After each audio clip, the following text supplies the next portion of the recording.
Hi there, and welcome to my YouTube channel. My name's Rich. I'm the author of Incredible Salesman and Secret Sauce. This is another video number 9 in a series of many videos. And basically, I've taken the fundamentals of selling, putting them into the book, Incredible Salesman. What I wanted to do was to bring this to YouTube so that you could at least take a look at the different techniques that I have in the book. You don't need to buy the book, but however, here it is in case you like a copy of it. It goes a little more detail. But basically what I wanted to do is to see what I could do to offer gold nuggets back to anyone that's in sales, if they have questions, things like that. And again, this is just kind of like a brief overview. Most people probably already know a lot about this. And other than that, let's just jump right into it. The other thing too, I've mentioned in my previous videos, is I don't edit. So for whatever reason, it looks a little choppy to me, but if you see some errors or things like that, I'll definitely retrace my steps right there on the spot. So, okay, so let's just jump into this. So my last video that I had, number 8, was on the summary, and then kind of showed you steps on how to find new contacts, how to what to say to them when you contact them, phone call, follow-ups, things like that. And this is just kind of like an add-on to this. This is not in the book, but this is the next section that I call case studies. And I guess a lot of you already know what case studies are, but for those that don't, it's basically for a company that you, let's say, work for or represent, they have customers. And for those customers, they've went ahead, interviewed those customers, and the customers list out on, a little on the website or wherever why they purchased your product, the benefits of having it, increasing the sales, decreasing expenses, and things like that. And I just want to kind of show you how I go about using those case studies. And if you are with a company that doesn't, that's something I highly recommend as you start putting together some case studies for some of your top customers. At least you can use those as a referral. Back to my email that I mentioned before is now you can reference this, because you could say, hi, Mr. Jones. This is into a prospect that you're reaching out to. XYZ company similar to yours was able to use our services to increase their profit tenfold and decrease their expenses. And so those are the type of things that you can do to link off on that. But let me show you another, it's kind of like an e-commerce site out there. It's called Magento. You might already be aware of this.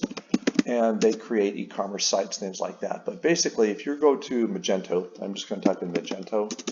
It'd help if I can spell it right. Magento.com. Let me take you there. And this is twofold. One is I want to show you how they go about using potential case studies, but at the same time, this might be a great lead source for you. So let's first go into basically, this is the Magento site, how they use their case studies. So I did some navigation earlier, and I noticed if you click on products and then come under here under customer stories, if you click on that, this is where they keep all of the references that they have, or some of the references and how these customers have been able to use it. So system's coming up. Please bear with me. It's probably running a little slow this morning. And here are some different case studies. So if you notice here, there's 138 of them. All the way from NDK Connects to How Adaptability with Gertrude and Hawk chocolates. But let's just pick this one. It's called Fashion Apparel Accessories. And NKD says they're able to connect all their 1,800 branches using Magento. So if you click on this, and again, this is what I'd recommend you do for any product or services that you are providing, is put together some case studies. And again, I'm still surprised at the amount of companies that have references that they don't even utilize. They don't even have them on their system. So again, I think this is maybe just because they're either not aware of it or haven't got around to it. But from a sales point, to me, this is invaluable. So basically, you have Magento Commerce provides customers, click on this. So you scroll down here, and there's more about the company, the partners, and you just go down a little bit lower, and here it says Ralph Eisted, Director of E-commerce for NKD. So now you have a contact name, you have who the person's working for what company, as well as their title. Now, if you're contacting other potential prospects, this might be an idea for you to say, oh, I'm going to go after all my e-commerce directors for all the different companies that are suspects and things like that. Now, talking about the other side of this, and you can put a link into this onto your email in case someone wants to see this. The thing on and this is like a double-edged sword on this, on the back side of this, unless you're using a bogus name or don't even have who the contact is, you might just have the company. If I was a competitor to Magento, the first thing I would do as a first step is to list out, and again, it gets back to my spreadsheet that I put down in video number 3, and I'll put a link down below on that particular video. But basically, this is how you can track new potential prospects. So Ralph, I would definitely add him in. I'd add his title on that, and I might start going through, the company, put down NKD, and now there's a potential prospect. So if you're a competitor to Magento, you go, hey Ralph, I understand you're using Magento. We've just recently replaced Magento with our XYZ system, and is wondering if this is something you might be interested in. And again, if you go back, and I think this is just, let me hit the back key that brings you back to where it is.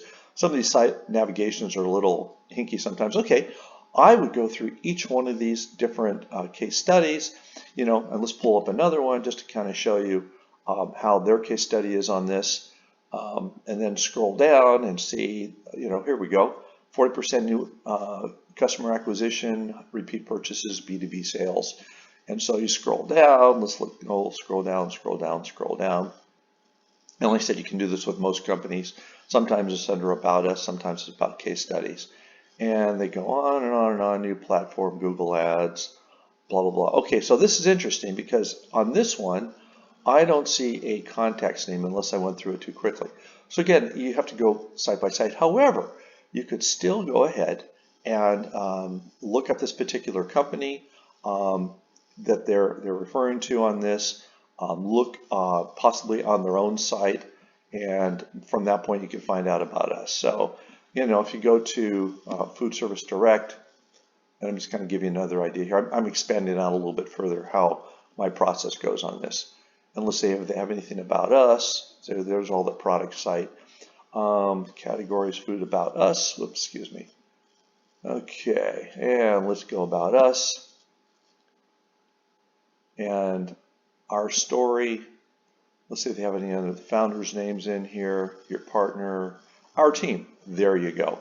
Okay, so now you know that this company here might be a potential that's using Magento for yours. So here's Dan, head of customer experience. And from this point, you can kind of do a lookup on Dan or start reaching out to these individuals, look them up on LinkedIn, things like that. So again, just as another thought on that. But again, wanted to thank you. And that's about it for this one. On my next video that I have out next, I'm still open. If you have any questions or recommendations or things you'd like to see in sales that have worked, not worked, my next one's probably going to be a follow-up on the emails. I'm thinking about doing something about showing seasonality, times of the year to send out the best emails. And just as a quick heads up on that, sometimes I found out when I put my whole prospect list together, and I'll show that to you again, is I might send a blank email out to everybody during the holidays and just say, hi, wish you are having a wonderful holiday season and a prosperous new year, kind regards, Rich. And then anyone not in, because a lot of people do the auto reply, you'll get auto replies there to kind of reemphasize that you have the correct email address. They might even say, hi, I'm out during the holidays, please get a hold of my assistant, or please get a hold of the VP of Finance, and you're going to get additional names from this. So again, this is just continually building your pipeline on that. So again, thank you so much for your time on this. I appreciate that, and hope you have a wonderful week. And again, I'm going to be sending out my next video on Monday.